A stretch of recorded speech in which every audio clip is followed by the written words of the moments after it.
if you'd like to request Dharma, please do so. 恭敬大德圣体，为此法会，其一切众生，请转了法轮，教导我们如何了生脱死。离苦得乐，生真无生。Will the Sangha with great virtue, out of compassion, for the sake of this assembly and all living beings, please turn the wonderful Dharma wheel to teach us how to leave suffering and attain bliss and birth and death, and quickly realize non-birth. Namo tassa bhagavato arahato sama sambuddhassa.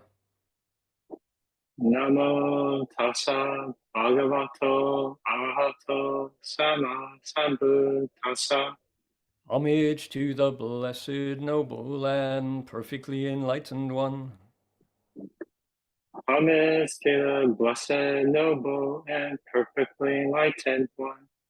Namo sadanto suchedoye alahadi sanmiao sanputoshe. Namo saranto suchedoye alahati sama sanpu toshe. 无上甚深微妙法，百千万劫难遭遇。我今见闻得受持，愿皆如来真实义。Supreme and wondrous Dharma, subtle and profound, rarely is encountered even in billions of eons. But now we see and hear it and accept it reverently. May we truly understand the Buddha's actual meaning. All right, Jason, thank you for the Dharma request. 师父上人，各位师兄，大家阿弥陀佛. Venerable Master, Dharma friends, welcome to our Sutra lecture tonight. Again, my name is Heng Shi, and we're about to investigate the Flower Garland Sutra. And to get us going, I would like to request spiritual presence with a bit of music. You can imagine that as we chant, that we're bringing the Buddhas and Bodhisattvas of the 10 directions and the 3 periods of time into our sacred space here, wherever that might be, around the global Dharma realm, and inviting them to shed their light and bless each of us as we listen. Here we go.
Furthermore, we would like to say that here in Gold Coast of Queensland, the Kombumerri people of the Ugambe language region practice their spiritual connections to land and to all creation here in this location for tens of thousands of years. Today, we acknowledge them as traditional custodians and original storytellers of these lands. We offer our respect to their elders, past, present, and emerging, and to all First Nations people whose sovereignty was never ceded. 就说空布梅里人在他们祖先土地上修炼着他们与土地和万物的精神联系已有数万年。今天我们承认他们是这些土地的传统监护和原始讲故事的人，并且向他们的过去、现在和新兴的长老们，我们表示敬意，以及主权从未破割让的所有第一人民民族们表示敬意。没有错了要这样做。Okay, here we go. And we're going to sing the bell song. And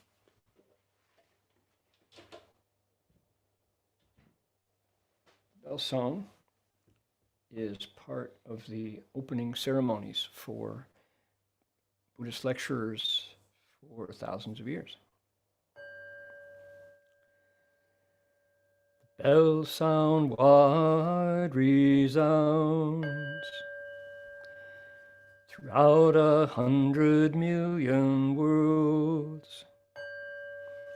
The Buddha's law is heard and spread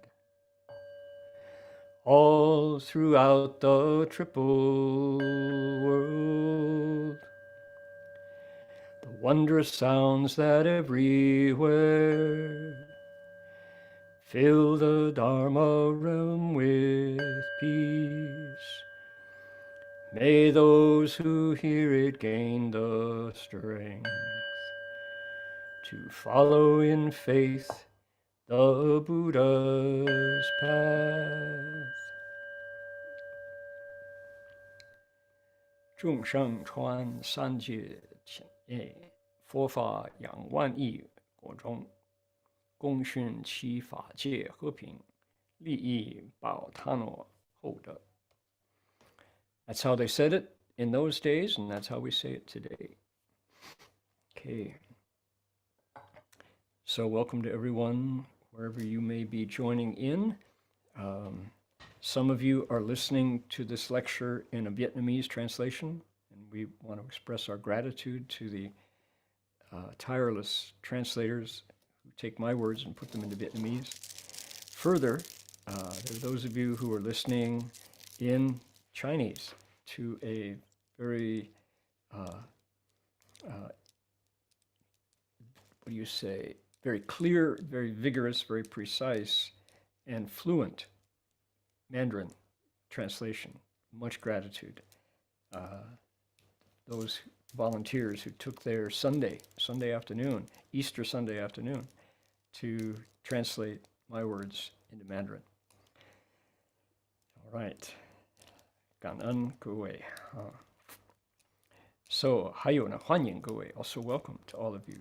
If you notice my desktop, this is, everybody know where this is?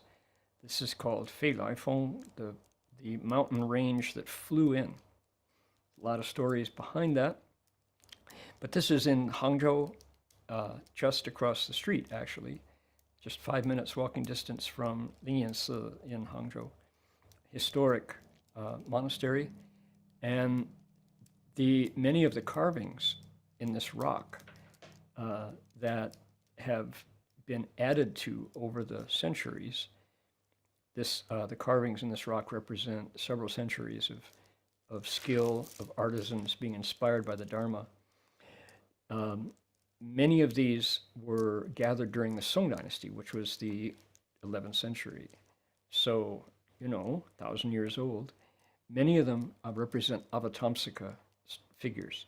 So the Vairochana Buddha, Samantabhadra, and Manjushri Bodhisattvas are there. and the gods and the dragons and the Eightfold Pantheon. And so it's quite wonderful. And you can see one of the best parts about this photo on my desktop is the blending of the world of non-duality, the world of unity, the Dharma realm, which is represented by the statues, the Buddhas and the Bodhisattvas and the Dharma protectors. And then there's the realm of duality. That's the realm of karmic retribution, which is our world. Those are the people. In different generations, you see children climbing on the rocks and having fun under the kind gaze of the Buddhas. And you see their parents watching the kids, hoping that they don't slip and fall. And you see the grandparents there, and everyone, as we humans have done for 1,000 years, come to Fei Lai Feng and just marvel in what is called the Dharma, the eternally dwelling, Chang Zhu, Fo Fa Seng, the eternally dwelling Buddha, Dharma, and Sangha. In other words, the Buddha, Dharma, and Sangha that are always here, represented in the rock of Fei Lai Feng in Hangzhou. So what are we about? We are doing currently, as some of you will know, if you've been regularly listening to this series, you'll know that we've come to a section. I have an ant in my teacup. There you are. I'm going to find another home somewhere. All right. We've come to the section of the Avatamsaka Sutra called Entering the Dharma Realm, or Entering the Realm of Reality. It's the last chapter of the sutra. And in this chapter, which is 1/4 of the sutra in length, we have a pilgrim who has come forward to bring into practice the 84,000 the 84,000 ways of practice that are spoken of and explained in theory by all the different speakers of the Avatamsaka prior. So the first 38 chapters tell us how one might practice the Buddha's teachings on the Buddha's path to become a Buddha through the Bodhisattva path. And now, in this chapter 39, we have a pilgrim. We've got an actual person whose name is Sudana, and he lives in a place called City of Blessings, which actually, interestingly enough, is a place in southern India. So one of the qualities about the Avatamsaka is can we use the word mythological? Shenhua, it's more than Shenhua, where the epic and the legendary, you might say, stories that kind of travel into imagination and into the past of no time. Those kind of stories merge with present day reality that your own eyes and your own ears can hear and see. So this is the Avatamsaka does that all the time, kind of crosses the veil between the unseen but imagined, living in the mind, and in fact appearing before your eyes. So Sudana is that kind of character. You can imagine that he might appear in front of you, but then again, he also kind of disappears into that realm of epic heroes, literary figures who fire our imagination, but we never expected to see, right? So he makes his pilgrimage before our eyes, and in the process is quite a journey because he meets 52, sometimes 53, others say 55 teachers, good and wise advisors, and he asks each one of them 2 questions. Please teach me how to walk the Bodhisattva path, and please show me how to cultivate Bodhisattva's practices. And each of the teachers in turn, one by one, all ask him a question in response. And they say, have you made the Bodhi resolve? Have you looked deeply into your potential for wisdom and compassion? And Sudana says, yeah, I have. In fact, I have. Good. All right. Well, you're a candidate. Let me show you what I know. And they teach him their own special doorway to liberation. They're the method by which they woke up. And 圆通, 怎么样证得圆通? How did they realize perfect understanding? And so in the process, and we get to look over Sudana's shoulder. The sutra is just talking about their conversations. Sudana asks them questions, asks them about their past, and then several times in the process of this dialogue, he expresses doubts. Sometimes he's afraid. Sometimes he says, "I'm out of there." No, thank you, because the teachers are no joke. The teachers are not fooling. The teachers practice methods that involve the whole body, and more importantly, they involve the whole mind. It's not just fun and games. It's not theory. It's not the realm of theory. These teachers really do put it all down and go for broke, so to speak, as they are transformed by the power of the Dharma. And because Sudana has really, Fa Putishin, Sudana has really made the Bodhi resolve. So they accept him, and he overcomes his doubts. They answer his questions. He is satisfied, and more than that, it's really clear that in multiple occasions, Sudana gives his heart to his teachers.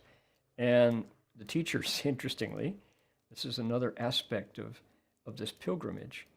One by one, the teachers say, okay, that's what I know, but if you really want an answer to your question, you've got to go south from here and look for another teacher.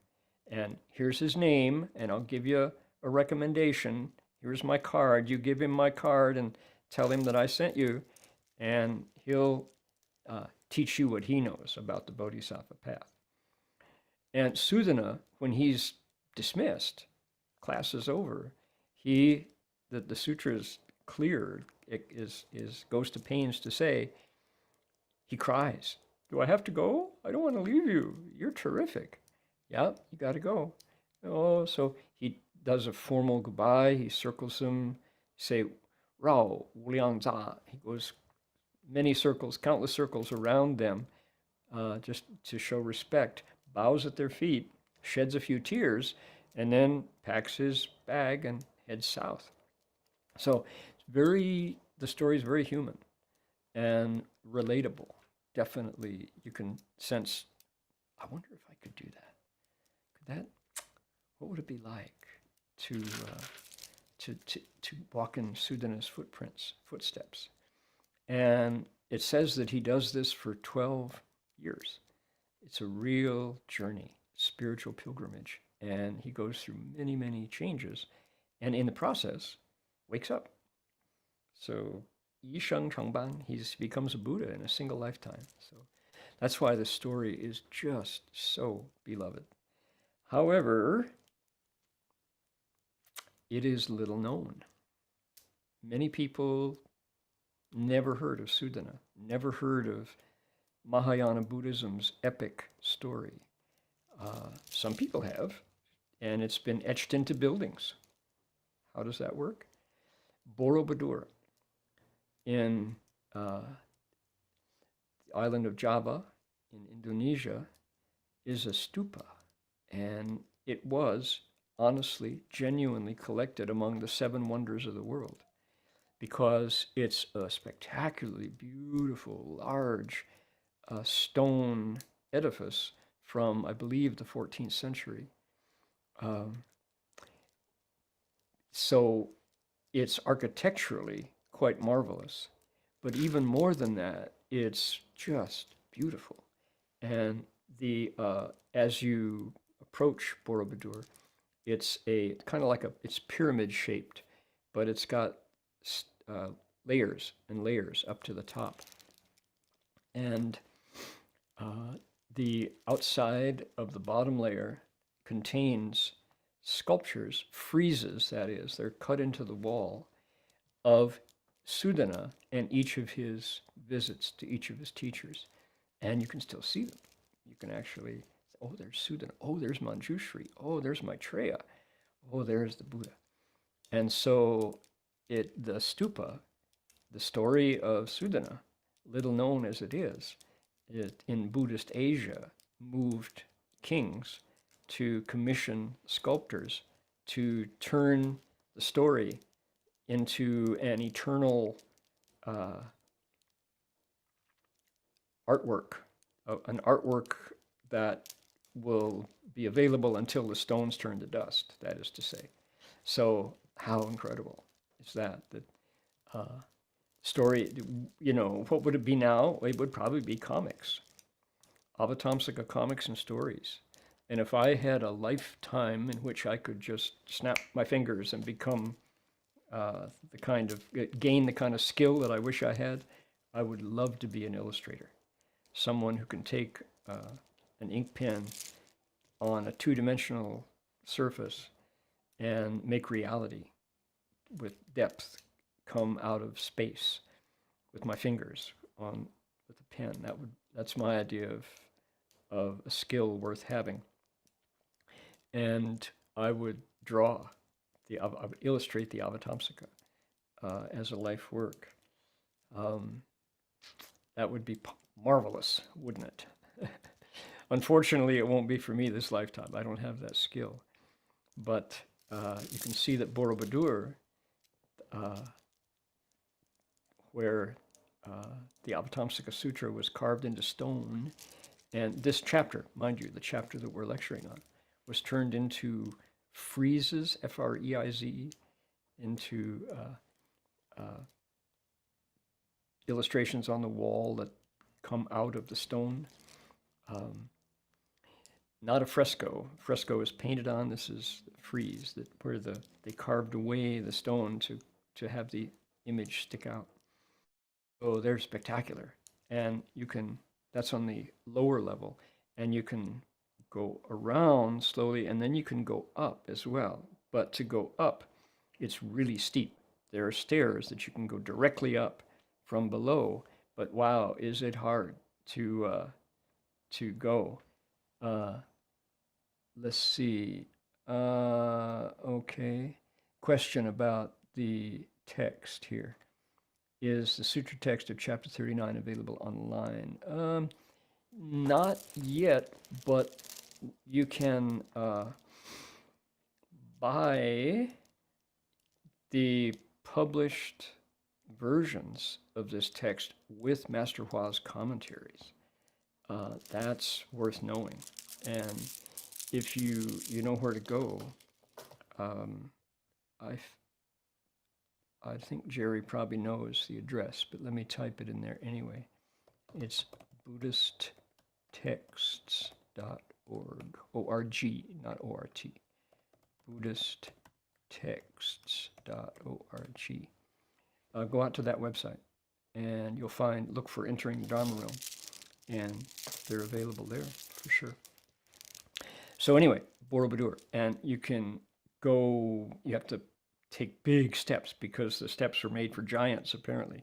They're really steep. And you can go from the desire realm circle to the form realm circle to the formless realm. And when you get to the top, oh my goodness, there are Buddhas on top. And in the desire realm, the first level where you see Sudana's visits, let's see here, where you see Sudana's visits, they are, see, I'm going to stop sharing my screen briefly. Okay, there we go. Get rid of that, and here we go. Borobudur.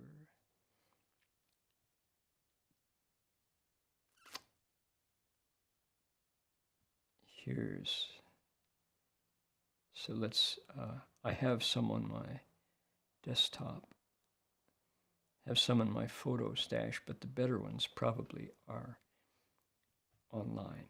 Yeah. So here's what it looks like when you, okay, I'm going to share my screen now. Here we go.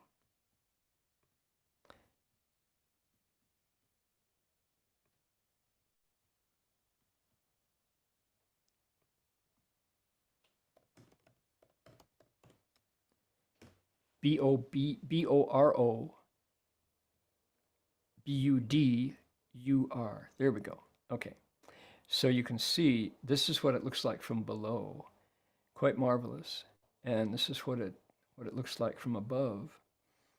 You can see this architectural marvel set in a valley. See the mountains beyond? So Sudana's illustrations are around the bottom, kind of carved into the stone. And from there, only you can see is the kind of the way up. But as you ascend, so let's say you get to a higher level. Okay, if you get to a higher level, you can see, wow, there are Buddhas in caves and bodhisattvas, and there's sky above.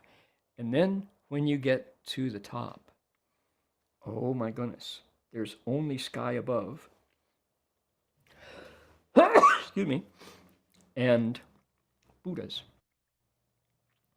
And then you can see the mountains that surround, and it is just spectacular. So there's Borobudur from the formless realm. You've reached the top at this point. How marvelous is this piece of architecture? Yeah, and you can go up for sunrise at Borobudur. And it's available to visit in Indonesia. So Buddhist pilgrims are certainly invited to come to Borobudur. Yogyakarta is the town nearby. There it is. Spectacular images.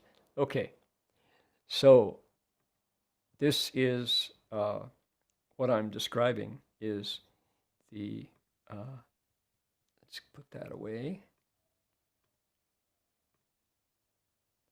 I'm describing the manifestation of the chapter that we're explaining, manifestation in stone.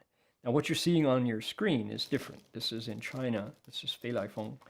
I didn't plan to talk about illustrating the Avatamsaka, but it's one of my favorite topics. Is this how this pilgrim Sudana decided that he was going to go for it. He was going to put his effort into realizing the Buddha Dharma and see what he could manage. So that's the story that we're investigating, and because we want to get to the pilgrimage part, we are going quickly through the setup part, through the preparation, because there are 2 scrolls that describe how this chapter came into being, where it was lectured, and the audience. And we've already done 1 scroll. With the end of the Bodhisattva's description last week, we finished scroll 1.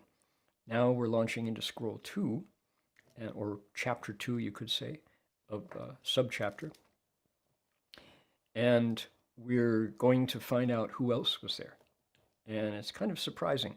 I was, before I looked into it in preparation for explaining, I didn't realize how much of the effort was spent describing the different audiences.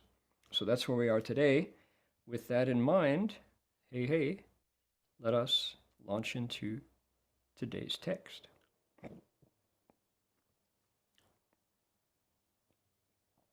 Here it is. I'm going to put my palms together and invite you to join me if you care to. We're going to do a lot of reading in Chinese and then a lot of reading in English. Here we go.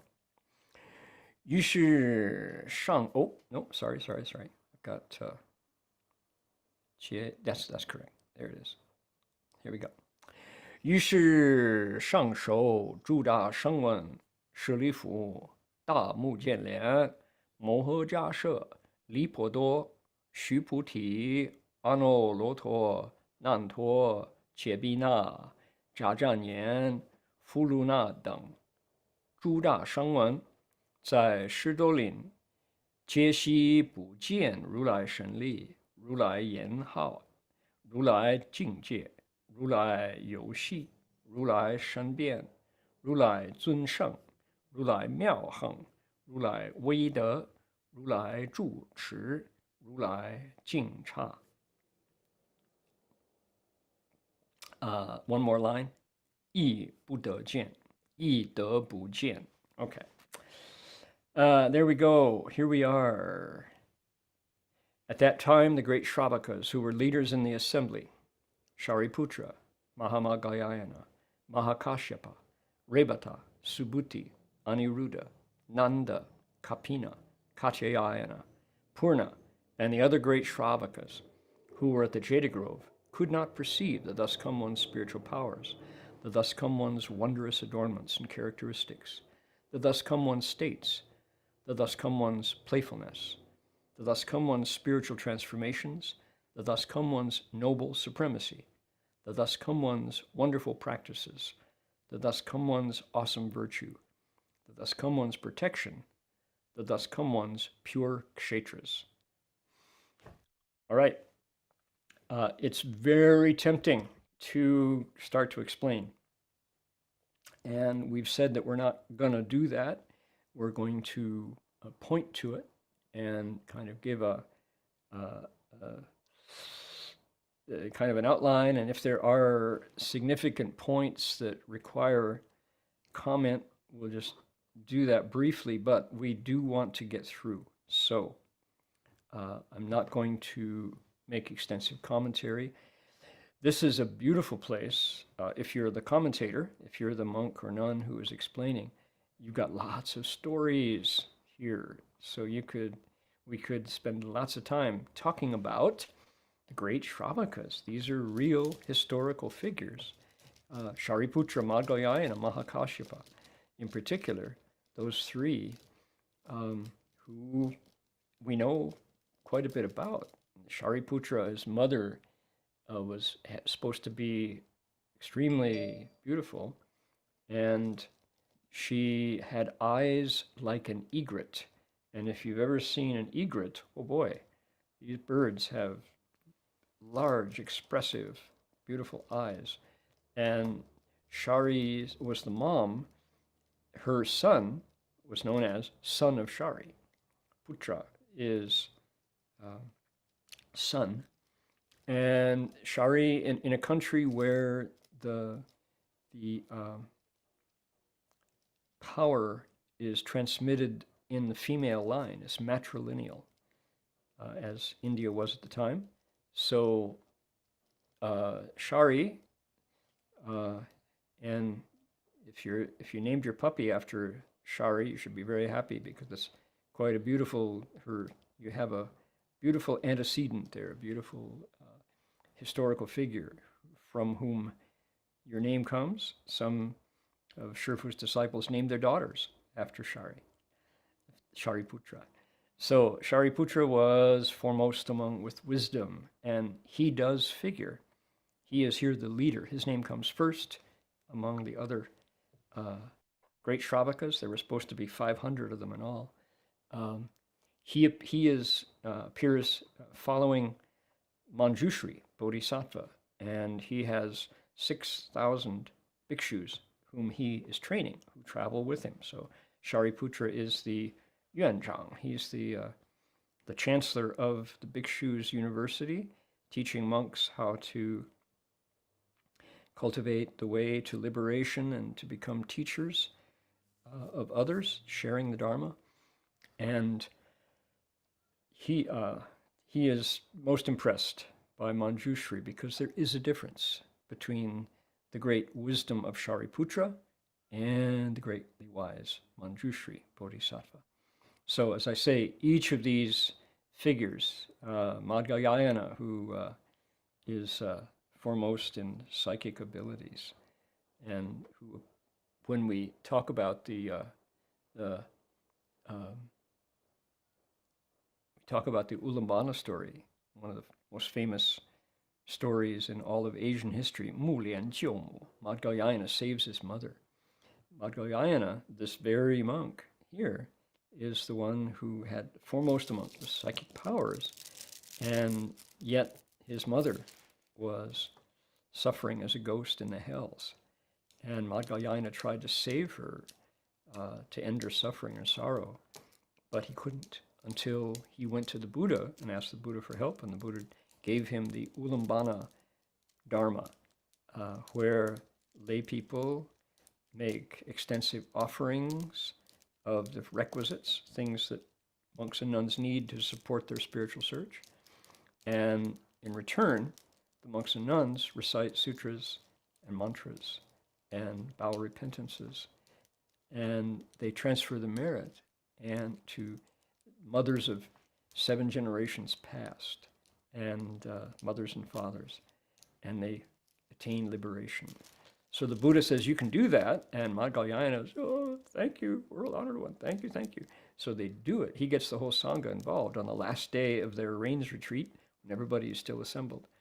And indeed, Madhyayana's mother leaves her ghost suffering behind, and everyone decides they're going to practice this Dharma in the future. So that is the 15th day of the 7th lunar month. It is not ghost holiday, Guijie, although popular Chinese, Vietnamese, Asian culture has transformed that day, sadly, into Ghost Day and Ghost Week. And they say things like, oh, during the 15th day of the 7th lunar month, that night, do not go outdoors because ghosts are out. Sounds a little bit like Halloween, sorta, but it's not the same. In fact, this is a Buddhist-inspired awareness that got transformed, probably by commercial interests, into Ghost Holiday. And so it's a time of fear instead of the Buddhist-inspired story, which is it's a time of filial regard, filial respect. Madhyayana saves his mother from suffering. So it's a perfect time to not kill. Don't eat pork and fish and chicken and beef and all the things that people kill to eat. Just wait, don't do it, because that's not the way to create good karma that then you can dedicate to your suffering ancestors in the hells. So create good karma. And if you know you can do it one day, why not do it every day?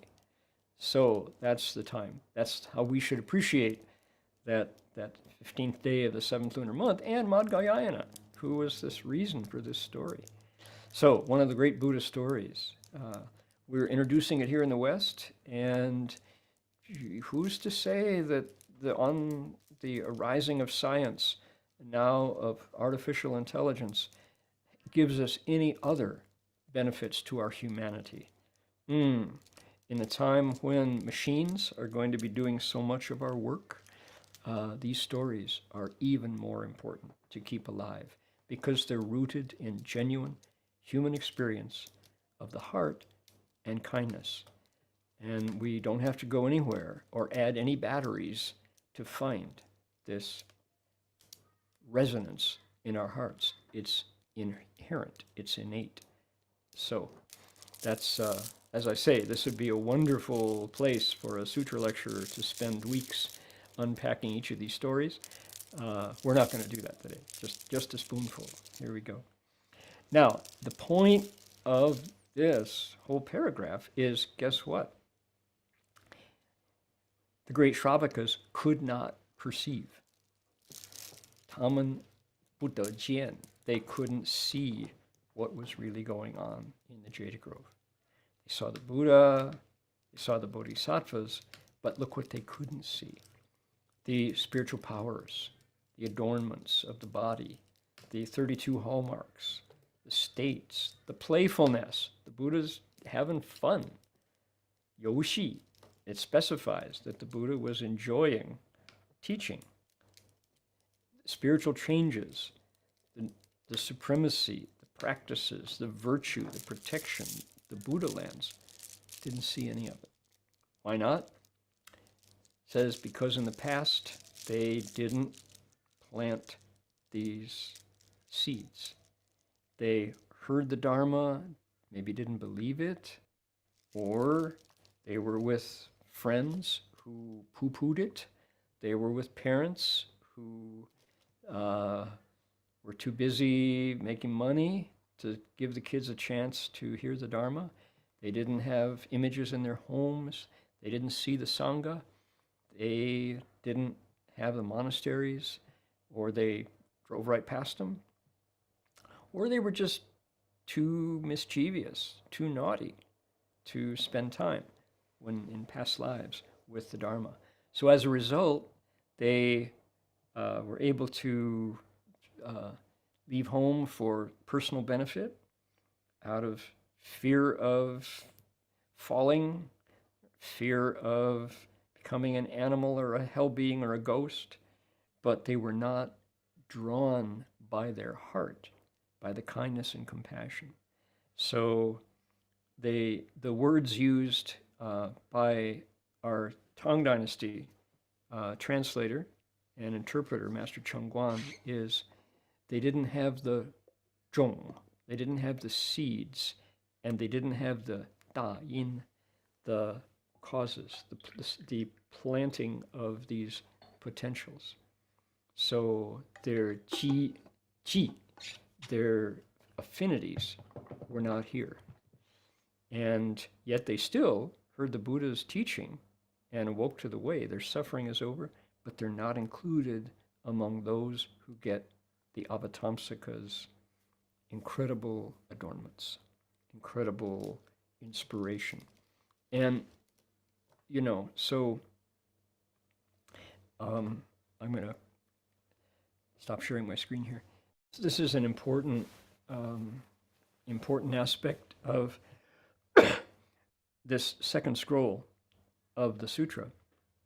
And the it sounds, for some folks who say, gee whiz, I thought Buddhism was all about compassion and inclusion, and nobody's left out, and all living beings have the Buddha nature, all can become Buddhas.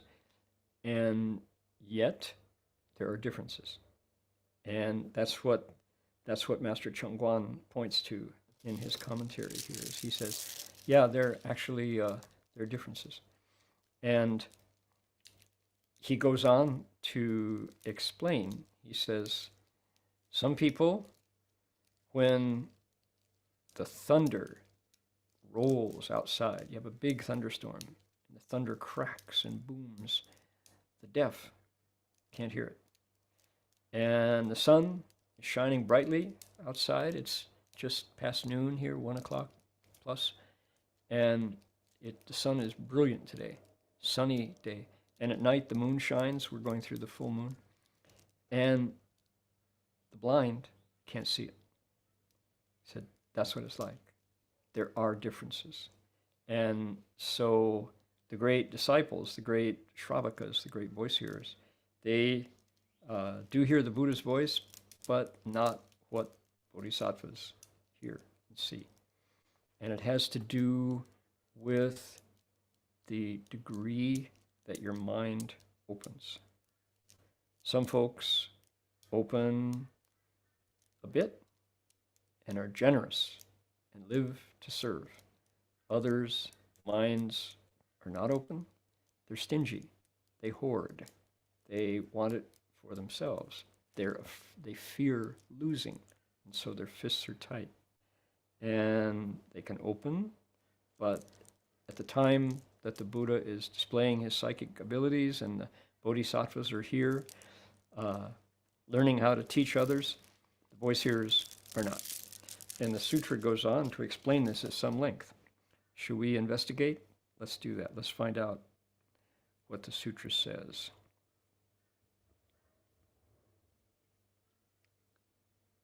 Okay, we'll read down. Take a look here. It's a long list of things they couldn't see. Their good roots are not the same. Okay, we'll go down to there. This is a long section. Here we go. 亦复不见不可思议菩萨境界、菩萨大会、菩萨普入、菩萨主智、菩萨普益、菩萨神变、菩萨游戏、菩萨眷属、菩萨方所、菩萨庄严、狮子座、菩萨宫殿、菩萨住处、菩萨所入三昧自在、菩萨观察、菩萨平生、菩萨勇猛、菩萨供养、菩萨受记、菩萨成熟、菩萨永见、菩萨法身清净、菩萨智身圆满、菩萨愿身示现、菩萨四身成就、菩萨诸相具足清净、菩萨常光众色庄严、菩萨放大光王、菩萨起变化云、菩萨身边十方、菩萨诸行圆满、如是等事一切声闻诸大弟子皆喜不见，何以故？以善根不同故。Okay, ready for more? Here's the English. Follow along. Here we go. Moreover, they could not perceive the inconceivable states of the bodhisattvas, the bodhisattva's great assemblies, the bodhisattva's universal entry, the bodhisattva's universal arrival, the bodhisattva's universal traveling, the bodhisattva's spiritual transformations, the bodhisattva's playfulness, the bodhisattva's followings, the bodhisattva's places, the bodhisattva's adorned lion thrones, the bodhisattva's palaces, the bodhisattva's dwelling places, the samadhi of self-mastery that the bodhisattvas enter, the bodhisattva's contemplations, the bodhisattva's invigoration, the bodhisattva's heroic courage, the bodhisattva's offerings, the bodhisattva's receiving of predictions, the bodhisattva's maturing, the bodhisattva's courageous vigor, the purity of the bodhisattva's Dharma body, the perfection of the bodhisattva's wisdom body, the manifestation of the bodhisattva's vow body,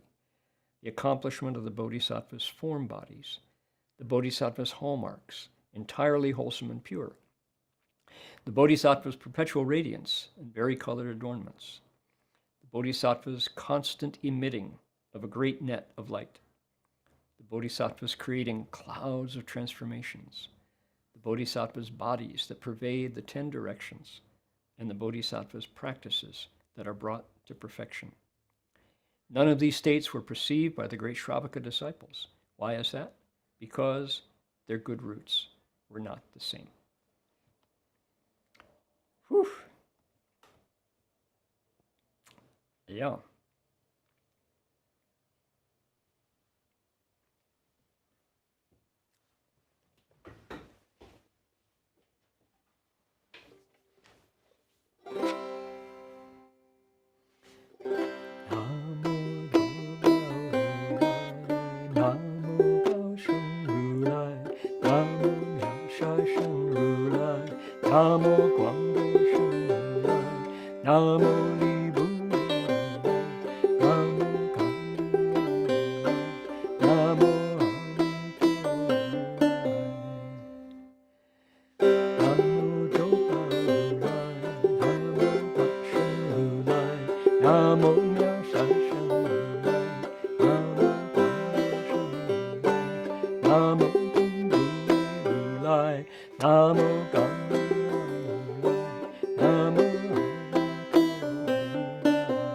One more time.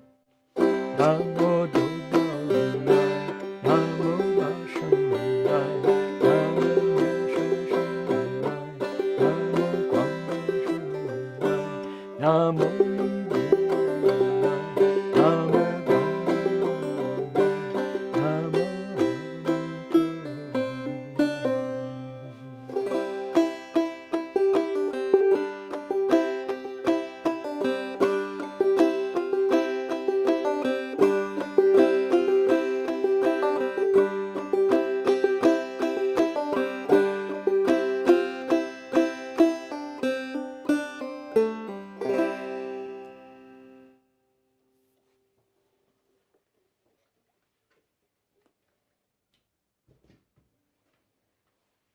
So the weather has turned here in Australia, and we're heading into autumn. Somebody who grew up in America, it's funny to have April be autumn, but around 6 p.m., 5:30, the sun sets, and you can feel that chill, that nostalgic advent coming of cold. And as a result, all the animals are doubling their hunger. Goodness. Yeah. This morning I had 10 turkeys, 10 wild turkeys, walking around my feet as I was tossing out the birdseed. And as I do it, I recite Namo Do Bao Ru Lai, Namo Bao Sheng Ru Lai. Recite the name of the 7 Tathagatas and let them hear it. And I'm sure they're thinking, that's pretty nice. We get breakfast with music. I hope he keeps it up. Kind of nice to be sung to at breakfast time. But there, you can see how my kookaburra friend, Calvin, who I've known now for 3 years. I found pictures of him 3 years ago during COVID. He was a little bird like that. And now he's the local daddy. He's the alpha. And he's just bottomless these days, just hungry, hungry, hungry, because the weather is getting cold, and they're out in it, and they only have their feathers and their whatever body weight they've been able to add by eating a lot at the end of summer. So everybody's hungry, and I'm interested, of course, in their Fa Shen Hui Ming, their Dharma body and their wisdom life. I'm thinking maybe in the future I'll have a guaranteed audience to my talks if these critters remember me and the mantras and Buddha's names they've heard, and they'll come back as a bright, bushy-tailed audience of friends who want to hear the Dharma. Who knows? Such things are imaginable. So our sutra tells us that these Shravakas just couldn't couldn't see. And that's an interesting theme. So who's a Shravaka? This is somebody who has incredible accomplishment. Somebody who has been able to, as they say, 断欲, 去爱, they're able to end desire. Ending desire sounds like something nobody wants to do, because who wants something to end? Especially when desire is praised in the marketplace as the best. Trying to satisfy your desires is pretty much what life is about for lots of folks. And yet, wisdom tells you, if you've been around long enough, you know that desire cannot be satisfied. That's its nature. It's like a fire. The more you feed it fuel, the hotter it burns. So these arhats were able to recognize that and then turn it around and get their 6 senses to rest in their original scope, so that their 6 senses, the 6 sense objects that their 6 senses met, the sights their eyes saw, the sounds their ears heard, came and went. They didn't cling to them and they didn't reject them. And the consciousnesses in between the eyes and the sights and the ears and the sounds, etc., those consciousnesses became very cool, very flexible, and the cultivator were in charge of those 6 senses. And so with that, they realized they always felt better when they stayed at home in their 自在 place, self-present, and they stayed in control of their 6 senses, even when they were walking down the hallway of the local Robina Town Center Mall, their eyes and ears and nose and tongue and body and mind didn't go out into the stores looking to see what was cool and hip and neat and what they didn't need but wanted. They didn't do that anymore. And when they got back in their car in the parking lot of the mall, they felt completely there.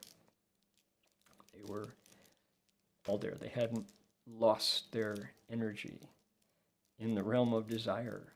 So they, after a while, got good at that. Their meditation, that what I'm describing, that's the jhaya phase. That's the precept, the shila phase. Then there's the other phase. The next phase is called the samadhi stage, the ting stage. We're using the word samadhi, the focused stage. So when they meditated, that energy was still there, wasn't lost. And very quickly they could reach that state of integration where body and mind and spirit all make a new vibration, pure and clean and magical. That is to say, beyond science's ability to measure. And then what arose after that was wisdom and a sense of well-being and a sense of meaning, and you merge with the Dharma. You can enter the Dharma realm. You and the Dharma are one. And Buddha Dharma's marvelous wisdom and qualities open up to you. Wow. I was listening to a really skillful novelist write about his encounters with a wise man and said, oh, the three most important questions in the world. This wise man knows. And the hero in the story goes, well, what are the three most important questions? He says, oh, it's so clear. The most important questions in life is, why are we here? Where did we come from? Where are we going? And I thought, yeah, bingo. All right, I'll take it. There wasn't a Buddhist in the book, but this wise man, this book was set in India, and the questions were eternal. No matter what label your faith community gives it, those are important questions. Why are we here? My answer is to serve, to hold the door. I would love to illustrate the Avatamsaka in line so your eyes could see it. Since I don't have that skill, I explain the Avatamsaka with my voice so your ears can hear it. And try to put it in music as well. So that's why, where do we come from? The answer is, take a look at who we are now, and I'll tell you what you did before. And take a look at what I'm doing now, and I can pretty much guarantee where I'll be. So I'm here as a result of past actions, and my present actions determine where I go. So those mysteries kind of merge. And over, the sutra talks about how bodhisattvas understand that past, present, and future are all pingdang, level, impartial, identical. The differences are only a matter of language. If we don't name them and chop them up, then it's just one continuity of the present. So, in order to discover that ourselves, let's go back and continue. Here we go. Their good roots were not the same. Yi shangan bu tonggu. That's a key sentence. Because their good roots were not the same, so the voice hearers, the Shravakas, didn't see and didn't hear what the Bodhisattvas saw and heard. And the things the Bodhisattvas saw and heard were so marvelous that it's important for us to investigate what are shangan, what are those wholesome, how is it translated? Good roots, translated as wholesome qualities, their potential for awakening were not the same, they were different. And So the sutra goes, when Sudana shows up, we learn how to make our good roots the same as the bodhisattvas, same as Sudana's. And I'll remind everybody that, let's see here, I'm going to squeeze that down. We're going to come back to page 66 right there. It's going to run us up to the top of this section when the bodhisattvas had all arrived. This is 2 weeks ago. Look at this one right here. I'll show you the Chinese first. 皆从普贤菩萨恒愿众生. All these bodhisattvas and their followings from the 10 directions were created from Bodhisattva Samantabhadra's practices and vows. So if you had to ask, what's different? Why were their good roots not the same? The answer would be they didn't connect with Samantabhadra's practices and vows. So if we do that, then we can be among the group that heard and saw everything that was going on, and not be among the group who were present but didn't have a clue. Okay.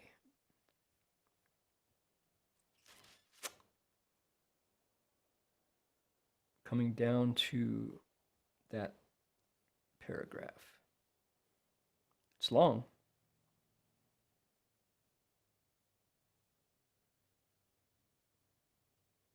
We'll read it. Here we go. We'll start with 何以故 here. 何以故？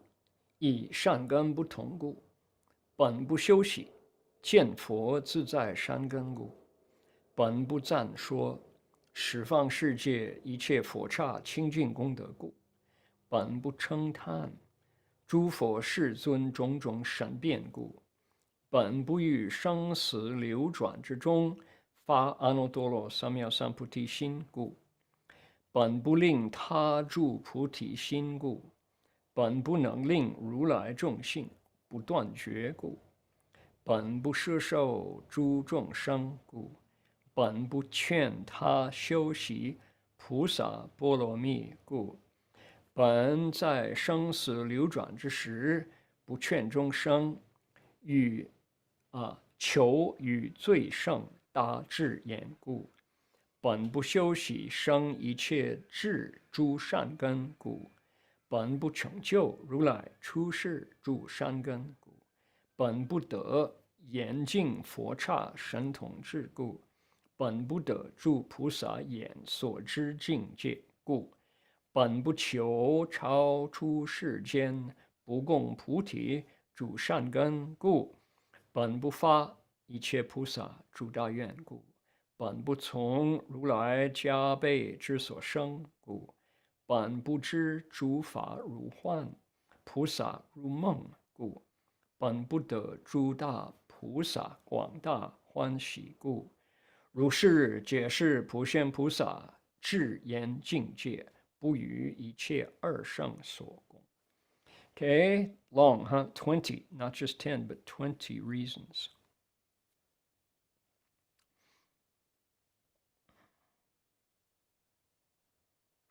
Here we go. Right there. Why is this? Because their good roots were not the same. In the past, they failed to practice the good roots of reflecting on the Buddha's self-mastery, nor had they praised or proclaimed the virtue of pure Buddha kshetras of worlds and the 10 directions. In the past, they failed to praise the many psychic powers of the Buddha's world-honored ones, nor had they, while in the midst of birth and death, brought forth the resolve for Anuttara Samyak Sambodhi. In the past, they failed to inspire others to abide in the resolve for Bodhi, nor had they continued the thus come one's lineage without interruption. In the past, they failed to gather in beings. They did not exhort others to cultivate and practice the Buddha's paramitas. In the past, while amidst the flow of birth and death, they failed to exhort beings to seek the supreme eye of great wisdom, nor did they cultivate the good roots of omniscience. In the past, they failed to accomplish the good roots of the thus come one's world transcendence, nor did they attain the wisdom of psychic powers in purifying and adorning Buddha kshetras. In the past, they failed to attain the Buddhist Bodhisattva's vision of knowing states, nor did they seek the uncommon good roots of world transcending Bodhi. In the past, they failed to bring forth the great vows of Bodhisattvas, nor were they born through the aid of the thus come ones. In the past, they had not known that dharmas are like an illusion and that bodhisattvas are like a dream. And in the past, they failed to attain the vast delight of the great bodhisattvas. All those were states of Bodhisattva Samantabhadra's eye of wisdom and had nothing in common with the two vehicles. Alrighty. So look at these reasons. We started out with none of the states that were on display. Here we go, right there. None of the states that were on display by the thus come one, the Tathagata, and the Bodhisattvas were visible or audible to the great disciples, the Shravaka, voice hearer disciples that who were there. Says they couldn't see it, they couldn't hear it. And why? Why was that the case? That's the leading question. We get 20 reasons. Their good roots weren't the same. That's the general reason. And look, in the past, they failed to. They didn't practice, they didn't praise, they didn't inspire others, they didn't gather in beings. It's all of these are relationships. So the general answer that you hear, what's the difference in Buddhist heroes? What's the difference in role models in Buddhism? You say, well, there's the Theravada with the Arhats who are satisfied to leave birth and death. They see birth and death as an enemy, and they see the three realms as a prison. That's the traditional answer. 以生死为第一人，为三界为牢狱. That's what they say. And okay, they say bodhisattvas, on the other hand, seek liberation for themselves and for others. And it's often described, the bodhisattvas described in some picture. You get an analogy of like a boat captain, a ferryman,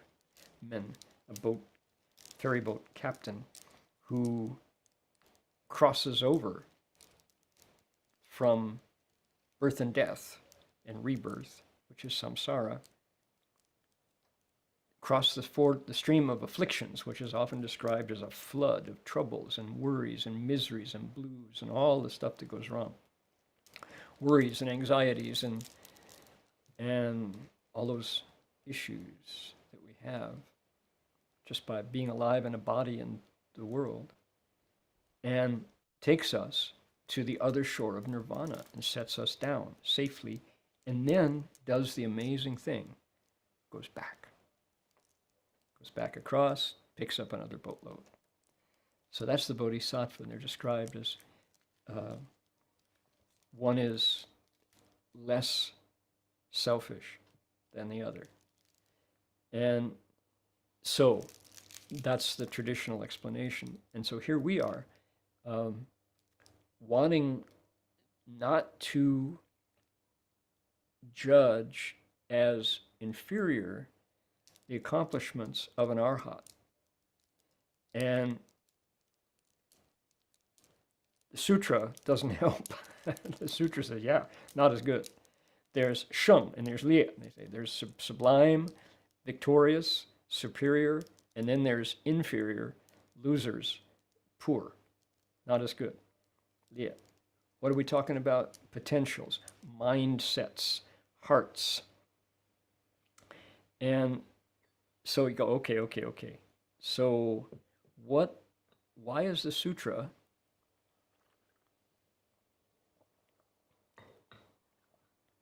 doing it this way? And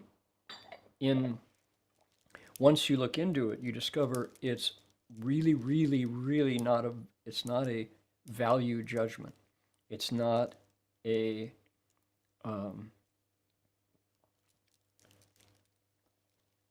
bias, discrimination based on fear or dislike. It's really technical. The difference is really technical, and it has to do with meditation. This is what's so interesting, and this is where it loses all the sting, I guess you'd say. What is it? They say that in your meditation, if you can empty the self, if you can trace the created illusory self, I'm going to pop out of here for a moment. If you can, in your meditation, discover that the self is made of skandhas and the 18 realms, and you work on that, and you discover that what you call the self is just a way of looking. It's just a habitual way of understanding things that you've been taught since you were in mom's womb. Since before you were born, you learned that you were separate, you were different, you were special, you were distinct. You do you, that you reify your views and perspectives, make them supreme. You deserve a break today, so get out and get away to McDonald's. You only go around once in this life. Grab for all the gusto you can get. Budweiser, right? Or was that Pabst Blue Ribbon? I forget. So this is what the marketplace wants us to do, because that's manipulable to get money out of you. You will buy things that reinforce that view of self. So if you can, in the midst of that torrent of advertising, giving us the wrong view and pushing us further into our skandhas, our bodies and our minds, and naming it as special and different and unique, if you can turn that around and stand strong in your virtue and your contentment, 少就说少欲知足, be content with few desires, turn that around and say, no, actually I have plenty, thank you. And not only do I have enough, I want to share what I have. I have enough, I am grateful. Share the blessings. Hallelujah. May all be fed. May all things flourish. May all awaken. Bodhisvaha. If you can say that and actually use the Dharma to wake up, you get to the ding state, the samadhi state, and the self just starts to fall apart. And that created self, that constructed self, you realize it's just a way of looking. And the wisdom that arises from emptying out the self takes you to a kind of samadhi, a kind of nirvana. Nirvana comes in many kinds, and it's all different levels of samadhi. So that's the sound here, the voice here. They can reach arhatship through emptying out the self. Huge, huge, heroic accomplishment. And how valuable is someone who is free from desire and truly pure? Using the Dharma for liberation. That's a giant accomplishment. From the point of view of the Buddha and the Bodhisattvas, however, there's more to go. You have not yet emptied out dharmas. And there's a deeper level of meditation, a more subtle level of accomplishment that uses a different set of techniques, a different set of small d dharmas, dharma methods, faman, to empty out dharmas. And so when self is emptied, when dharmas are emptied, you can actually understand that what we take as true and real, such as space and time and reality itself, is all a construct. The senses that are doing the perceiving can be unpacked. The elements inside those senses can be unpacked. It's a whole different level of resonance and vibration. You could say it's the atomic structure of what you were emptying out before. Way more subtle, way more profound. And in their meditation, by using these techniques, by hearing the Dharma and picking it up and putting it into practice, those arhats can accomplish the next level of meditation, emptying out both self and dharmas, and they can make the Bodhi resolve. Say, yeah, now I'm in a place where I have skills to help others awake too.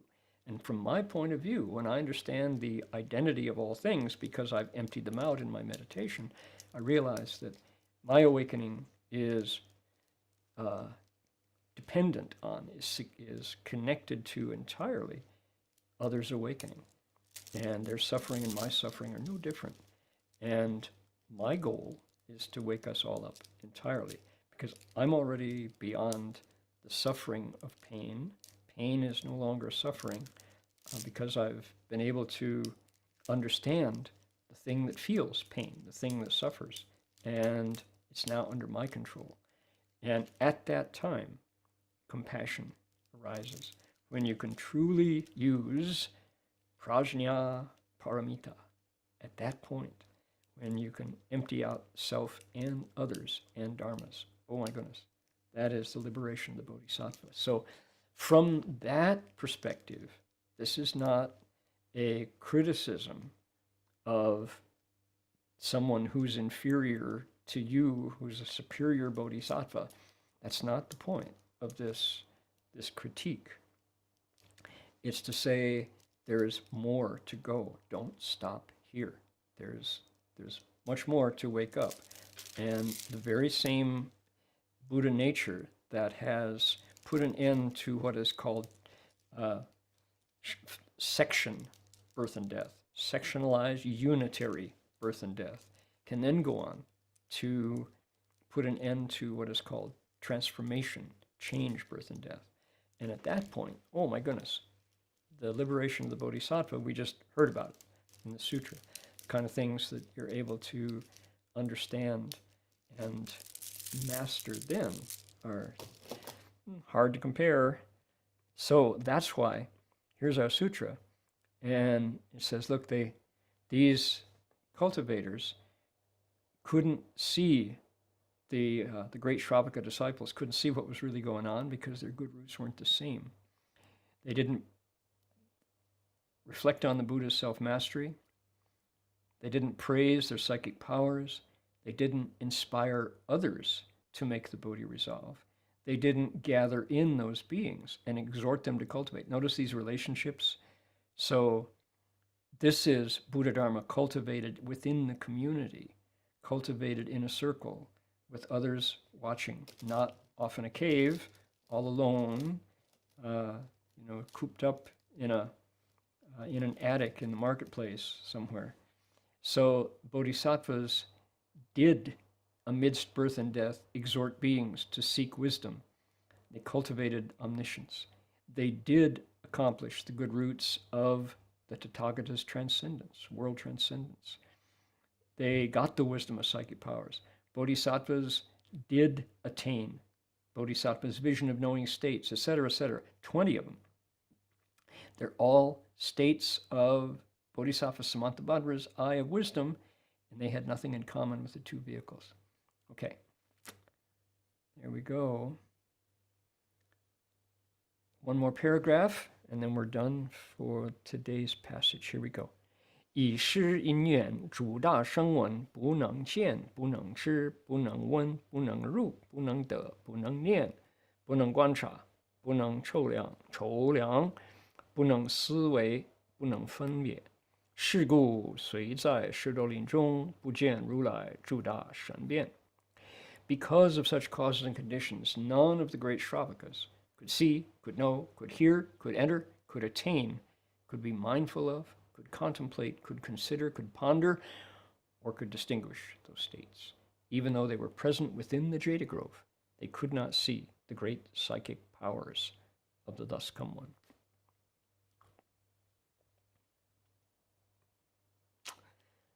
So if you think about it, what could some of the other conditions, there's yin and there's yang, there's causes and conditions. You know how profoundly Buddhist Indonesia had to be, Borobudur, to create such a stupa like that. How important the teachings of the Avatamsaka had to be at that time in Indonesia for the king and his treasury to agree to create the sutra in stone, to get the artists to carry it out, to come to success, and to have it be so profoundly present that we can see it today. And yet, Indonesia is not a Buddhist country, and that cultural significance disappeared. Japan had a Buddhist culture that was absolutely transformative. The values of the Dharma are threaded throughout Japanese culture so profoundly, and yet an emperor came along, Meiji Emperor came along, and in the 19th century, he just destroyed it all. Said, nope, got to go back home. You can't be a monk here.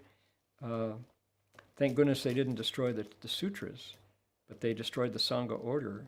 And so now we have empty monasteries that are, they are being used for other purposes because they own great holdings, great land holdings, great real estate, but there's no people.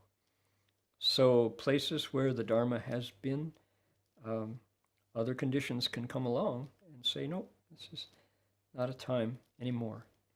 So at times like that, how significant, how important is it for us to keep the Dharma alive, to keep it in people's minds, so we too can be inspired by Samantabhadra Bodhisattva's wisdom vision to bow to the Tathagatas, to praise the thus come ones, to extensively make offerings, to repent past karmic obstacles, to rejoice in others' merit and virtue, to request the turning of the Dharma wheel, to ask that the Buddha stay in our world, to study with all good friends, to accord with living beings in all the variety of ways that we can, and then transfer the merit. So those are Samantabhadra's practices that can produce bodhisattvas, especially when cultivated together in a community with like-minded friends. Amen. Today on Easter, we can say Amen.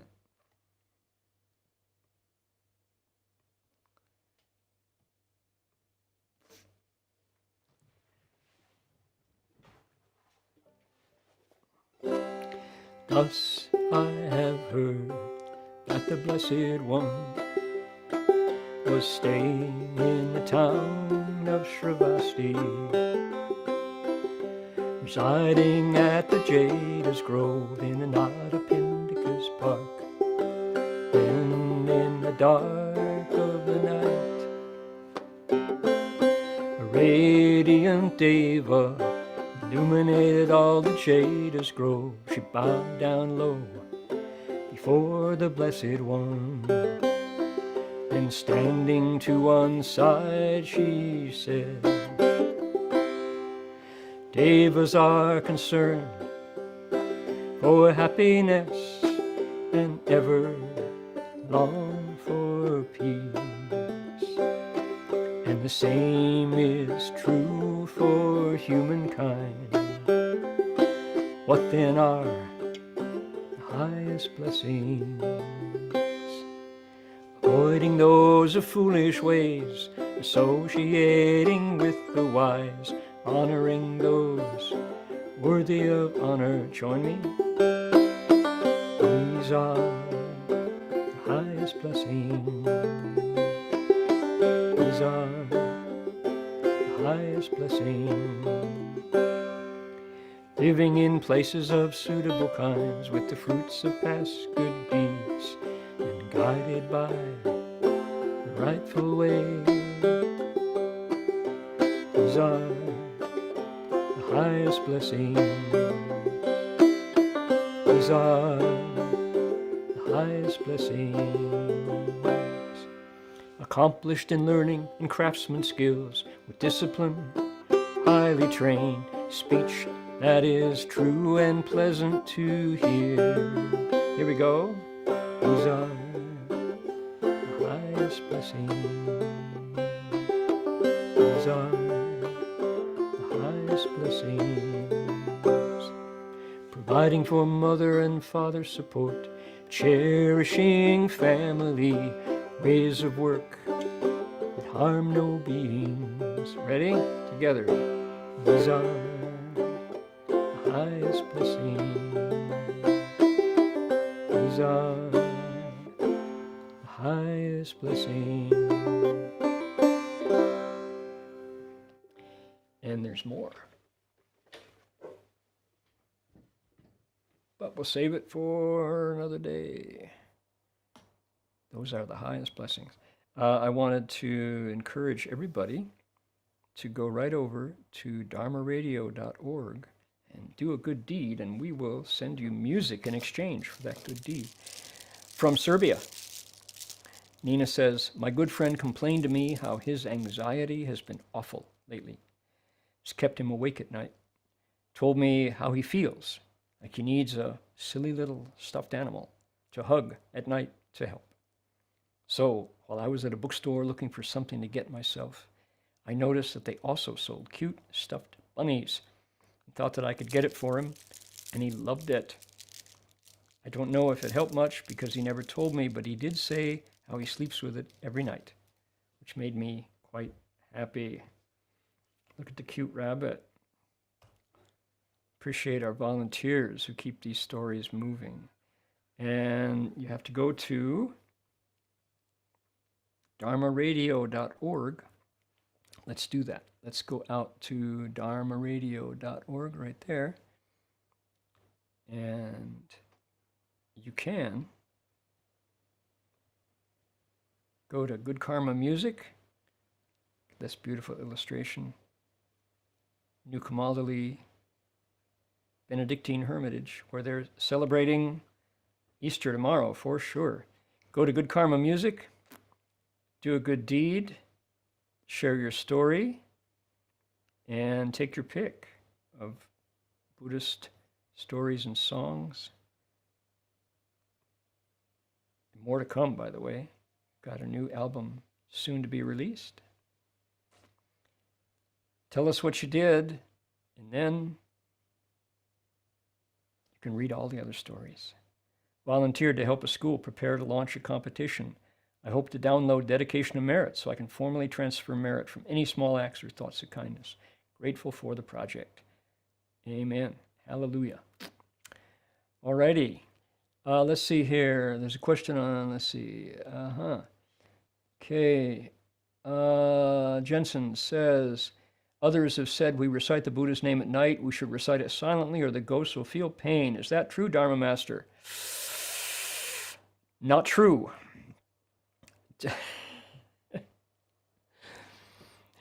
The mind behind that saying, and Jensen, thank you for bringing it to our attention so we can just ask. Don't take it from me.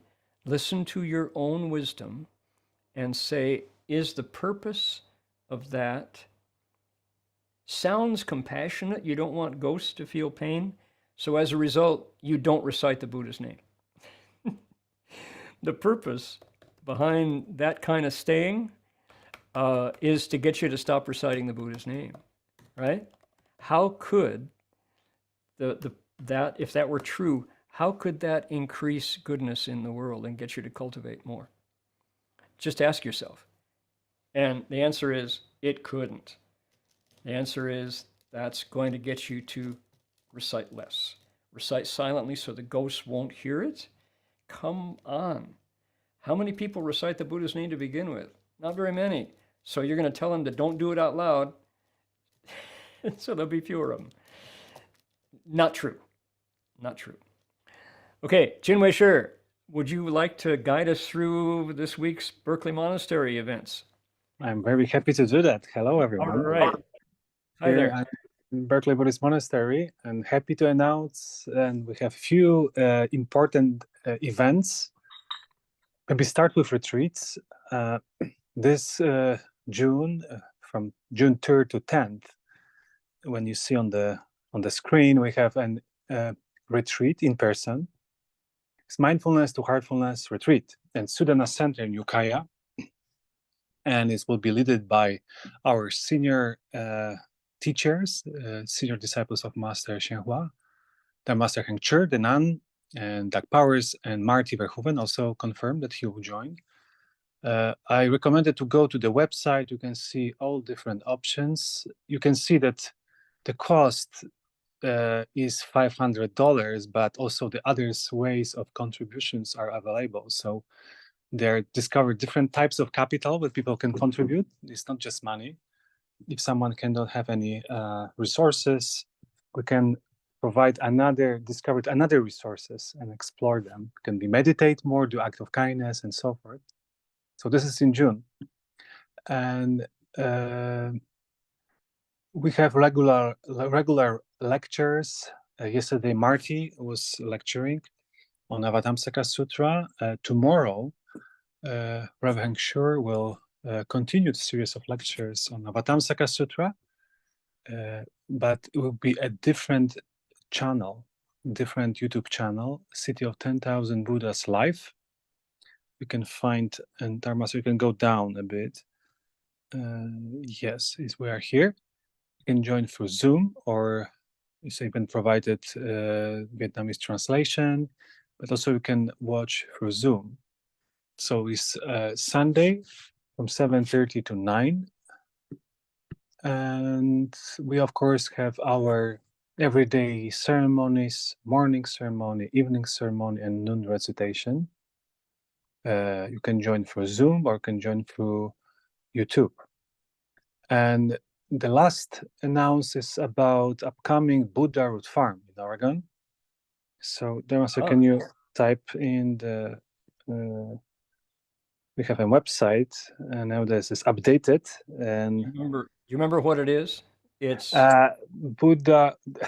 Let's be just a second. I will tell you. I forgot too. Yeah. I know if you put in the browser Buddha Root Farm, it will show up. Okay. Buddha Root Farm. It is now open. Here we go. Yes. Well done. BuddhaRootFarm.org. There it is. Yes. It's a beautiful website and beautiful retreat. And this year will be a Guanyin recitation, a Guanyin name recitation. You can, I don't know that you can sign up, but at least you can sign up for your interest, and the organizer will let you know when you can register for the retreat. Very unique opportunity. Stay together in the nature, sleep in the tent, and explore, I can say, inner and other nature in a very unique, wonderful place. So this will be from July 22nd to 29. And Reverend Heng Sure will lead at this retreat. As Dharma always says, this is one of your highlights of the year, right? Buddha it is. We need tell the web designer that we got stuck in the photo exhibit and can't find our way back to. Oh, that's interesting. So the dates, let me see. Let's do it right here. There needs to be a return button in there. Okay, yeah, a good point. There we go. Those are the dates. Yes. Right there. All righty. Good stuff. Mm-hmm. Okay, Jin Wei Shi, thank you for the advice. And thank we you. had a question. Yes, sir. Somebody said, why not advertise also Gold Coast Dharma Realm since I'm here? So gcdr.org.au, goldcoastdharmarealm.org.au, just to show you that that website is there. And our Chan retreat is over, but there is going to be a Buddha's birthday event coming up. So you can go to events and find all the upcoming events here. All righty, good stuff. Let's see here. There's a comment and a comment.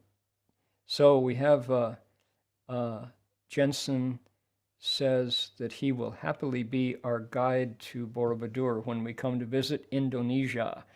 So if anybody online hearing this is interested to find out more, keep our Dharma Realm community going, let us know, and we'll connect you to Jensen, and you can talk about going to the wonderful, there are other, beyond Borobudur itself, there are other monasteries and other images that you can visit in the area. Just, it's a visit of a lifetime to see Borobudur and the incredible devotion that created that stupa, one of the wonders of the world. Okay, now I'm going to click on Dedication of Merit and invite folks to, I actually have a 12-string guitar tuned correctly so we can sing it the way it was recorded.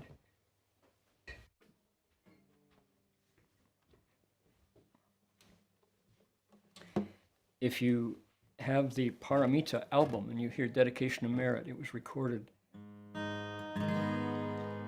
a guitar just like this. Let's make a wish. Join in Samantabhadra Bodhisattva's practices by transferring the merit. Here we go.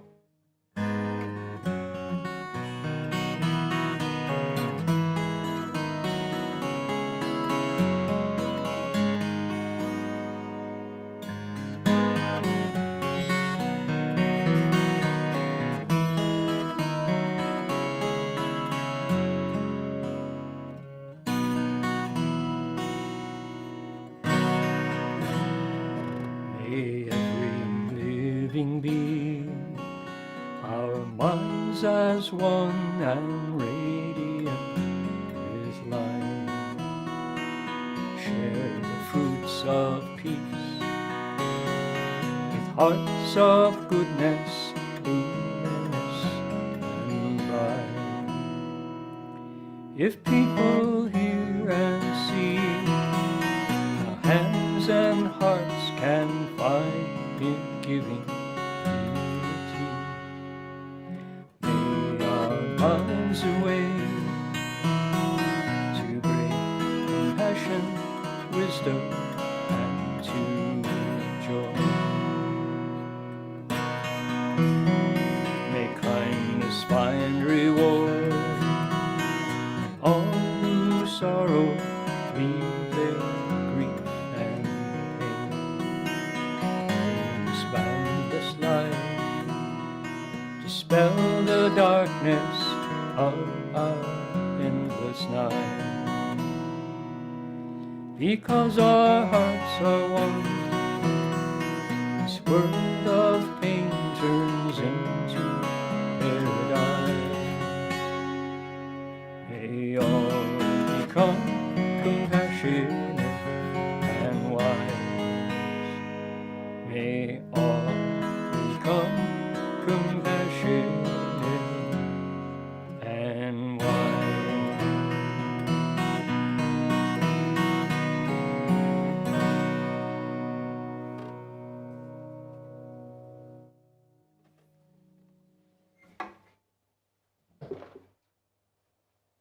We can bow to the Buddhas together and to our teacher. Here we go.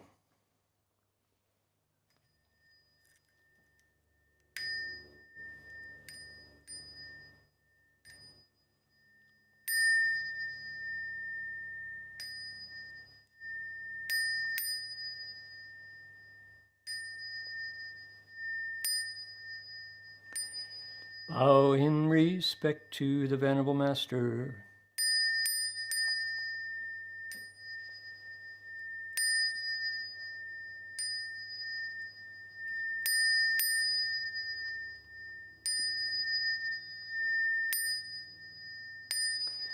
All right, that's going to do it for us for today.